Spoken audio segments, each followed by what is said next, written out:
ZEE5 ಇರುವಾಗ ನೀವು ನಿಮ್ಮ ನೆಚ್ಚಿನ ಶೋಗಳನ್ನ ಎಂದಿಗೂ ಮಿಸ್ ಮಾಡಿಕೊಳ್ಳುವುದಿಲ್ಲ. ಅದು ಸಂಪೂರ್ಣ ಉಚಿತವಾಗಿ.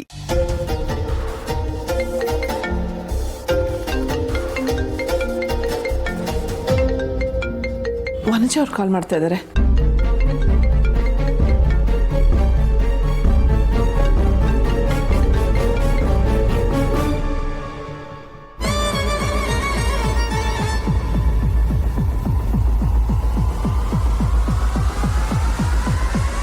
ಪೂರ್ಣಿ ಯಾಕೆ ಹೀಗೆ ಮಾಡ್ತಿದ್ದಾಳೆ?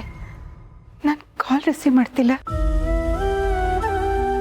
ನನ್ನ ಮೇಲೆ ಏನಾದರೂ ಬೇಜಾರು ಮಾಡ್ಕೊಂಡಿದ್ದಾಳ? ಹಾಗಾಗೋದಕ್ಕೆ ಸಾಧ್ಯನೇ ಇಲ್ವಲ್ಲ. ಆದರೆ ದೀಪು ಏನಾದರೂ ಪೂರ್ಣಿ ಜೊತೆ ಒರಟಾಗಿ ನಡ್ಕೊಂಡಿದ್ದಾಳ? ಪೂರ್ಣಿ ಯಾವತ್ತೂ ನನ್ನನ್ನು ಹೀಗೆ ಅವಾಯ್ಡ್ ಮಾಡಿಲ್ಲ. ದೇವ್ರೆ, ಪೂರ್ಣಿ ಏನಾದರೂ ದೀಪು ಮತ್ತೆ ನನ್ನ ಮಧ್ಯೆ ಬರಬಾರ್ದು ಅಂತ ಡಿಸೈಡ್ ಮಾಡಿದ್ದಾಳ? ನನ್ನ ಮಗಳು ಸಿಕ್ಕಿದ್ಲಲ್ಲ ಅನ್ನೋ ಖುಷಿಲಿದ್ದೆ ನಾನು. ಯಾಕೆ ಹೀಗೆ ಮಾಡ್ತಿದ್ದಾಳೆ? ಯಾಕೆ ಹೀಗೆ ನಡ್ಕೊತಿದ್ದಾಳೆ?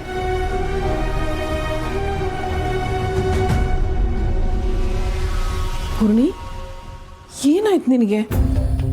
ಪಾಪ ಅವ್ರು ಆಗ್ಲಿಂದ ಕಾಲ್ ಮಾಡ್ತಾ ಇದ್ದಾರೆ, ನೀನು ರಿಸೀವ್ ಮಾಡ್ತಾ ಇಲ್ಲ. ಇಲ್ಲಮ್ಮ, ನಾನು ರಿಸೀವ್ ಮಾಡಲ್ಲ. ಯಾಕೆ ಪೂರ್ಣಿ? ಅವ್ರ ಮೇಲೆ ಏನಾದರೂ ಬೇಜಾರು ಮಾಡ್ಕೊಂಡಿದ್ಯಾ? ಚೇಚೆ, ನಾನು ಯಾಕೆ ಅವ್ರ ಮೇಲೆ ಬೇಜಾರು ಮಾಡ್ಕೊಳ್ಳಿ?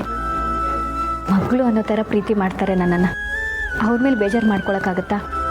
ಮತ್ತೆ ಯಾಕೆ ಮಾತಾಡ್ತಾ ಇಲ್ಲ? ಮಗಳ ಥರ ಪ್ರೀತಿ ಮಾಡ್ತಾರೆ ಅಂದಮೇಲೆ ತಾಯಿ ಹತ್ರ ಮಾತಾಡದಿದ್ರೆ ಅದು ತಪ್ಪಲ್ವಾ?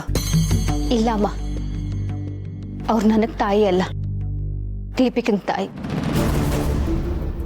ಅವ್ರ ಪ್ರೀತಿ ಎಲ್ಲ ಹಕ್ಕಿರೋದು ದೀಪಿಕಂಗೆ ಮಾತ್ರ. ನಾನು ಅವ್ರ ಜೊತೆ ಮಾತಾಡೋದು ದೀಪಿಕಂಗೆ ಇಷ್ಟ ಆಗ್ತಿಲ್ಲ. ಅಮ್ಮ ಮಗಳ ಮಧ್ಯೆ ಜಗಳ ತಂದಿಡೋದು ನನಗೂ ಇಷ್ಟ ಇಲ್ಲ. ಅದಕ್ಕೆ ನಾನೇ ಅವರಿಂದ ದೂರ ಇರೋದಕ್ಕೆ ಪ್ರಯತ್ನ ಪಡ್ತಿದ್ದೀನಿ.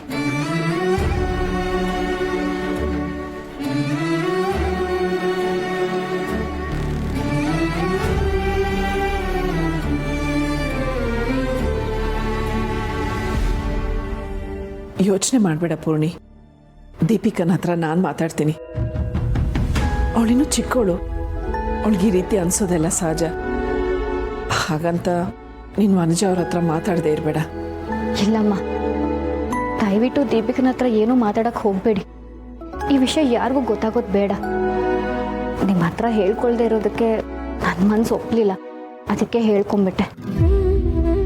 ಪಾಪ ದೀಪಿಕಾ, ಅವಳಿಗೂ ಅಪ್ಪ ಅಮ್ಮ ಅಂದರೆ ತುಂಬ ಇಷ್ಟ. ಸ್ವಲ್ಪ ಪೊಸೆಸಿವ್ ಆಗಿದ್ದಾಳೆ. ಅದಕ್ಕೆ ನಾನು ಸ್ವಲ್ಪ ದಿನ ನನ್ನ ಪಾಡಿಗೆ ನಾನು ಇದ್ಬಿಡ್ತೀನಿ. ಈ ವಿಷಯದಲ್ಲಿ ನನ್ನನ್ನು ಒತ್ತಾಯ ಮಾಡಬೇಡಿ ಅಮ್ಮ, ಪ್ಲೀಸ್. ಸರಿ, ನಿನ್ನ ಮನಸ್ಸಿಗೆ ಹೇಗೆ ಅನ್ಸುತ್ತೋ ಹಾಗೆ ಮಾಡು. ಇದರಿಂದ ವನಜಾ ಅವ್ರಿಗೆ ಬೇಸರ ಆಗ್ಬೋದು. ಆದರೂ ಈ ವಿಷಯನ ಅವ್ರಿಗೆ ತಿಳಿಸೋದು ಒಳ್ಳೇದು ಅನ್ಸುತ್ತೆ. ಇಲ್ಲಮ್ಮ, ಅವ್ರಿಗೆ ಹೇಳೋದು ಬೇಡ. ಅವ್ರಿಗೆ ಹೇಳಿದ್ರೆ ದೀಪಿಕನ ಬಗ್ಗೆ ತಪ್ಪಾಗಿ ತಿಳ್ಕೊತಾರೆ. ಸ್ವಲ್ಪ ದಿನ ನಾನು ಅವಾಯ್ಡ್ ಮಾಡಿದ್ರೆ ಅವ್ರು ತಾನಾಗೆ ಸುಮ್ಮನಾಗ್ತಾರೆ. ಈ ವಿಷಯ ಇಲ್ಲಿಗೆ ಮುಗಿಲಿ ಅಮ್ಮ, ಪ್ಲೀಸ್.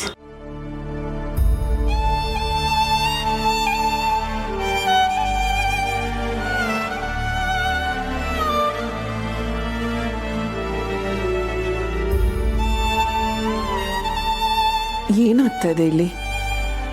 ತಾಯಿ ಮಗಳು ಹತ್ರ ಆಗ್ತಾ ಇದ್ದಾರೆ ಅನ್ಕೊಂಡ್ರೆ ಇನ್ನೊಬ್ಳು ಮಗಳು ಅದನ್ನು ಸಹಿಸ್ತಾ ಇಲ್ಲ. ಇದೆಲ್ಲ ಯಾವಾಗ ಸರಿ ಹೋಗುತ್ತೆ ದೇವ್ರೆ?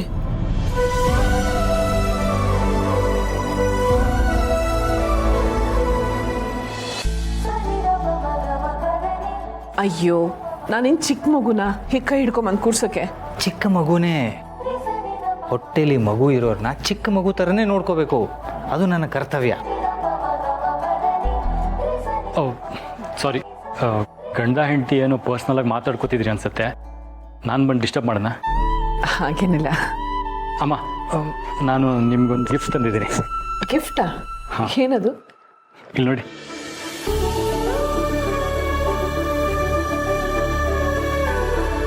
ತುಂಬ ಮುದ್ದಾಗಿದೆ. ಇದನ್ನ ತರಕ್ಕೆ ಪೂರ್ಣಿನೇ ಹೇಳಿದ್ದು. ಮುದ್ದಾದ ಮಗು ಫೋಟೋ ನೋಡ್ತಿದ್ರೆ ಮಗು ಕೂಡ ಮುದ್ದಾಗೆ ಹುಟ್ಟತ್ತಂತೆ. ಹೌದಾ? ಈ ಥರನೂ ಒಂದು ಲಾಜಿಕ್ ಇದೆಯಾ? ಇದು ನನಗೆ ಗೊತ್ತೇ ಇರಲಿಲ್ಲ. ಈಗ ತಿಳ್ಕೊ, ಮುಂದೆ ನಿನಗೂ ಬೇಕಾಗತ್ತೆ. ಇಂಥ ಟೈಮಲ್ಲಿ ತಾಯಿ ಆದವರು ಏನು ನೋಡ್ತಾರೋ ಅದೇ ಅವ್ರ ಮನಸ್ಸಲ್ಲಿರುತ್ತೆ. ಅವ್ರ ಮನಸ್ಸಲ್ಲಿ ಏನಿರುತ್ತೋ ಅದ್ರ ಪರಿಣಾಮ ಮಗು ಮೇಲೆ ಬೀಳತ್ತೆ. ಹಾಗಿರುವಾಗ ಒಳ್ಳೆದನ್ನೇ ನೋಡಬೇಕು, ಒಳ್ಳೆದನ್ನೇ ಯೋಚನೆ ಮಾಡಬೇಕು. ಅಮ್ಮ, ಈ ಫೋಟೋ ನಿಮ್ಮ ರೂಮಲ್ಲಿ ಹಾಕಿ. ಏನು ಎಲ್ಲ ಖುಷಿಯಾಗೇನೋ ಮಾತಾಡ್ತಿದ್ದೀರಾ? ಇದೇನಿದು ಮಗು ಫೋಟೋ? ಅವಿ ತುಳಸಿಯವ್ರಿಗೆ ಗಿಫ್ಟ್ ಅಂತ ತಂದಿದ್ದಾನೆ. ತುಂಬ ಚೆನ್ನಾಗಿದೆ. ನೆನ್ನೆ ಹಬ್ಬಕ್ಕೆ ಅಂತ ನಾನು ನಿಮಗೆ ಗಿಫ್ಟ್ ತಗೊಂಡಿದ್ದೆ, ಆದರೆ ಬರೋಕ್ಕಾಗಲಿಲ್ಲ.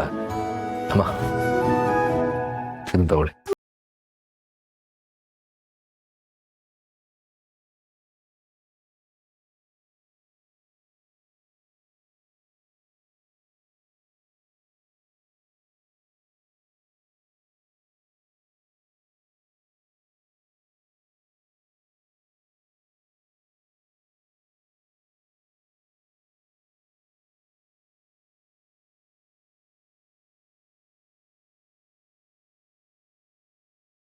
ಪರಿಣಾಮ ಬೀರುತ್ತೆ.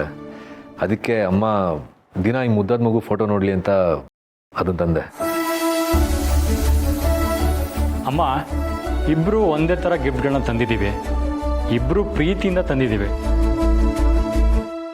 ಈಗ ನೀವು ಯಾರು ಗಿಫ್ಟ್ ತಗೋತೀರಾ? ಯಾರು ಕೊಟ್ಟಿದ್ದನ್ನ ರೂಮಲ್ಲಿ ಹಾಕ್ತೀರಾ? ಇಬ್ರು ಪ್ರೀತಿಯಿಂದ ಸೀರೆ ತಂದುಕೊಟ್ಟಾಗ ಉಟ್ಕೊಂಡೋಳು ನಾನು. ಅಂಥದ್ರಲ್ಲಿ ಈ ಗಿಫ್ಟ್ ತಗೊಳ್ದೇ ಇರ್ತೀನ? ನನಗೆ ನೀವೆಲ್ಲರೂ ಒಂದೇ.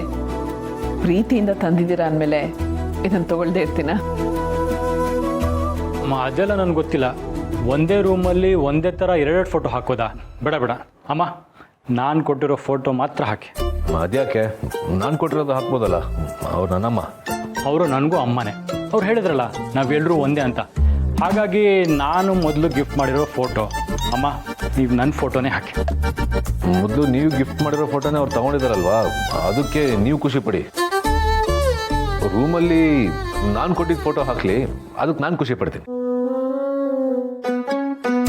ಅಯ್ಯೋ, ಏನು ನೀವಿಬ್ಬರು ಈ ವಿಷಯಕ್ಕೆ ಜಗಳ ಆಡ್ತಾ ಇದ್ದೀರಾ? ಅಯ್ಯೋ, ಜಗಳ ಆಡಲಿ ಬಿಡಿ. ಅಣ್ಣ ತಮ್ಮಂದ್ರು ಕೋಳಿ ಜಗಳ ನೋಡೋದಕ್ಕೆ ಒಂಥರ ಚೆನ್ನಾಗಿದೆ.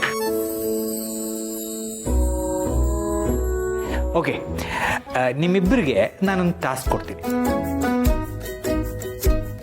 ನಿಮ್ಮಿಬ್ಬರಲ್ಲಿ ಮೊದಲು ಹೋಗಿ ಯಾರು ನಮ್ಮ ರೂಮಲ್ಲಿ ಫೋಟೋ ಹಾಕ್ತಿರೋ ಆ ಫೋಟೋ ಇರುತ್ತೆ, ಸರಿನಾ?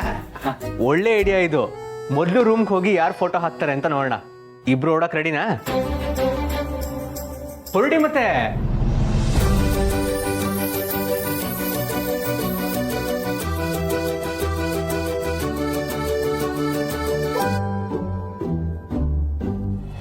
ZEE5 ಆಪ್ ಡೌನ್ಲೋಡ್ ಮಾಡಿ ಎಲ್ಲಾ ಸಂಚಿಕೆಗಳನ್ನು ಸಂಪೂರ್ಣ ಉಚಿತವಾಗಿ ನೋಡಿ.